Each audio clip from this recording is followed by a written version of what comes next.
Om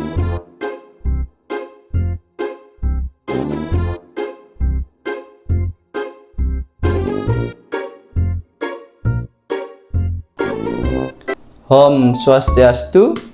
Perkenalkan, nama saya Eka Dehendra Widiarta, nomor absen 17 dengan nomor NIM 230261 2010 760. Di sini saya dari kelas manajemen A Gianyar, di mana di sini saya akan membuat video mengenai video lisan soal UTS matkul komunikasi bisnis. Nah, pada pertanyaan nomor 1, pertanyaannya adalah seseorang manajer dari Indonesia melakukan negosiasi dengan mitra dari Jepang dan Amerika Serikat. Dalam prosesnya, pihak Jepang merasa komunikasi terlalu langsung, sementara pihak Amerika merasa komunikasi terlalu berlibat. Nah, pertanyaan nomor 1 yang A yaitu analisis perbedaan gaya komunikasi dari 3 budaya tersebut. Yang pertama yaitu budaya Jepang cenderung menggunakan komunikasi tidak langsung, sopan, dan menjaga keharmonisan. Mereka berhati-hati dalam berbicara agar tidak menyinggung lawan bicara. Yang kedua yaitu budaya Amerika Serikat, di mana budaya dari Amerika Serikat lebih terbuka, langsung, dan to the point. Mereka lebih menyukai komunikasi yang cepat dan jelas. Dan yang ketiga yaitu budaya dari Indonesia, di mana budaya Indonesia berada di tengah, biasanya lebih sopan dan berputar-putar dibanding Amerika, tetapi tidak sehalus budaya Jepang.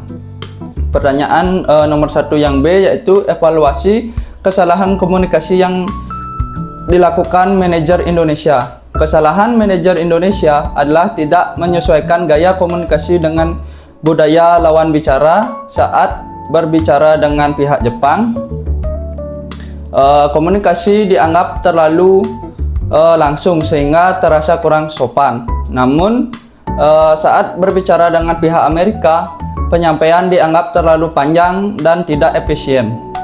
Selanjutnya yaitu pertanyaan nomor 1 yang C, di mana rancang pendekatan komunikasi yang efektif untuk menjembatani perbedaan budaya tersebut. Pendekatan komunikasi yang efektif yaitu yang pertama yaitu memahami budaya komunikasi setiap negara sebelum negosiasi. Yang kedua yaitu menggunakan bahasa yang jelas, tepat, dan sopan. Yang ketiga ada menyesuaikan cara berbicara dengan lawan bicara. Yang keempat ada melakukan komunikasi ulang agar tidak terjadi salah paham. Dan yang terakhir yaitu menggunakan komunikasi yang fleksibel dan menghargai perbedaan budaya. Selanjutnya pertanyaan nomor 2 yaitu dalam sebuah organisasi sering terjadi informasi tidak sampai ke karyawan. Pesan disalahartikan dan konflik antar tim. Ya, pertanyaan nomor 2 yang A yaitu analisis jenis hambatan komunikasi yang terjadi, yaitu seperti fisik, psikologi, sistematis, dan lain-lain. Di sini saya ada menyebutkan 5. Yang pertama yaitu hambatan fisik.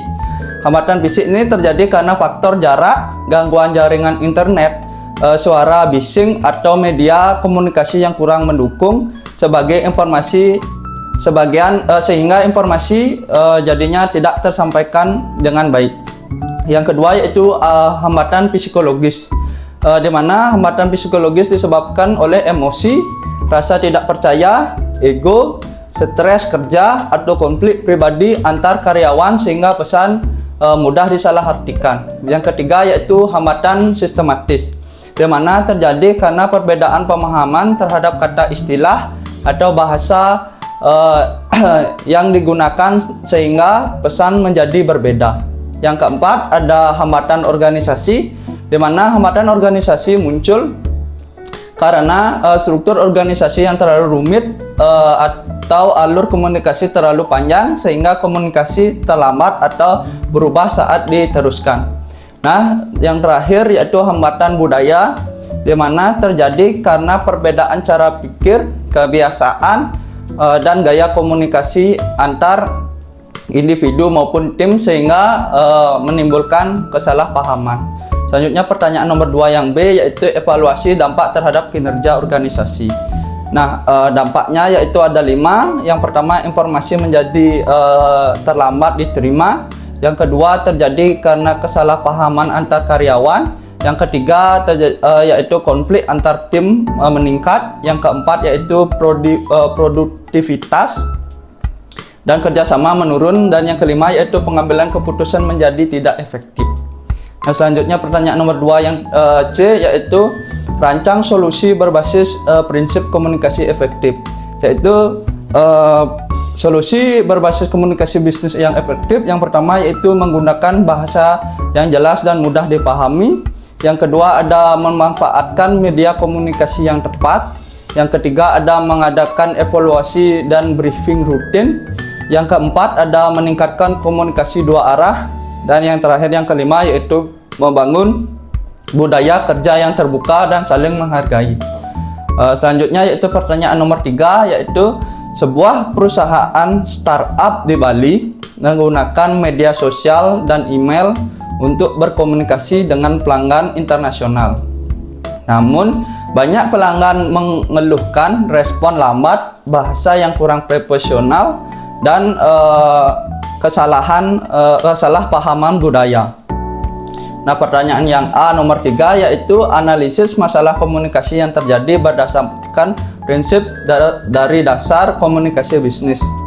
Yaitu masalah yang terjadi adalah respon pelanggan terlalu lambat, penggunaan bahasa yang kurang profesional, dan kurang memahami budaya pelanggan internasional. Hal ini menunjukkan komunikasi bisnis belum efektif dan kecepatan, kejelasan, serta etika komunikasi. Yang soal nomor 3 yang B, soalnya yaitu evaluasi peran teknologi informasi dalam memperparah atau memperbaiki masalah tersebut. Teknologi informasi sebenarnya membantu komunikasi menjadi lebih cepat melalui email, media sosial. Namun jika tidak dikelola dengan baik, teknologi juga dapat memperburuk masalah seperti keterlambatan balasan, salah penulisan pesan, dan miskomunikasi dalam pelanggan. Dan yang terakhir yaitu pertanyaan nomor 3 yang C, jelaskan bagaimana perbedaan budaya dapat memicu kesalahpahaman. Nah, di setiap negara memiliki kebiasaan komunikasi yang berbeda. Ada banyak budaya yang menyukai bahasa formal, ada yang lebih santai. Jika perusahaan tidak memahami perbedaan tersebut, pelanggan dapat merasa tidak dihargai atau salah paham maksud dari pesan yang telah disampaikan.